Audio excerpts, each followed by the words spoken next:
Hello மக்களே, big பாஸோட முதல் promo release பண்ணிட்டாங்க. இந்த ப்ரோமோவே வேஸ்ட்டு தான். எதுக்கு விட்டாங்கன்னே தெரில. ஆல்ரெடி டிக்கெட் டு ஃபைனலில் தீயாக போய்கிட்டு இருக்கு. அதில் ஏதாவது ஒரு ப்ரோமோ விட்டா பரவாயில்ல. அதை விடாமல் பார்வதியும் சாண்ட்ராவும் உட்காந்து கமருதனை பற்றி பேசுகிறத தான் விட்டுகிட்டே இருக்காங்க. இவங்களும் நேற்றுலேருந்து பேசிக்கிட்டு இருக்காங்க. அதே தான் ப்ரோமோவும் போட்டுக்கிட்டு இருக்காங்க.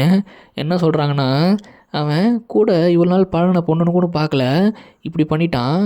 அதாவது என்ன தான் அவனுக்கு கருத்து வேறுபாடு இருந்தாலும் அதை வெளில போய் தீர்த்துக்கலான்னு நினைக்காம இங்கேயே அதை வச்சு தீர்த்துக்கிட்டு இருக்கான். எனக்கு மற்ற கேம்னா கூட பரவாயில்ல, இல்லை விளாண்டுருவேன், ஆனால் இந்தமாரி பண்ணால் எனக்கு விளையாடவே வராது அப்படின்னு சொல்லிட்டு நம்ம விஜய் பாரு சாண்டா கிட்ட சொல்லிக்கிட்டு இருக்கேன். எனக்கும் கமருதனுக்கும் செட் ஆக மாட்டேது, அவனோட அஜெண்டாவும் என்னோட அஜெண்டாவும் செட் ஆக மாட்டேன்னு சொல்லிட்டு சாண்டா சொல்லிக்கிட்டு இருக்காங்க. இவ்வளோ தான் இவங்க 2 பேர் பேசிக்கிட்டு இருக்காங்க. இதில் நடுவில் நம்ம கமருதன் எக்ஸசைஸ் பண்ணுறதையும் போட்டு போட்டு காட்டுறாங்க. இதோட அந்த ப்ரோமோ கட் ஆகுது. பார்ப்போம். எனக்கு தெரிஞ்சு ரெட் கார்டு கொடுப்பாங்களா மாட்டாங்களா, இவர் பண்ணதுக்கு தப்பா சரியான்றதை எப்படி சொல்லுவார்னு தெரில. விஜய் சேதுபதி எப்படி எடுத்து சொல்ல போகிறான்னு தெரில. பார்ப்போம் என்ன நடக்குதுன்னு. இந்த மாதிரி நிறைய அப்டேட் சேனல் சப்ஸ்கிரைப் பண்ணிக்கோங்க. அடுத்த வீடியோவில் பார்க்கலாம்.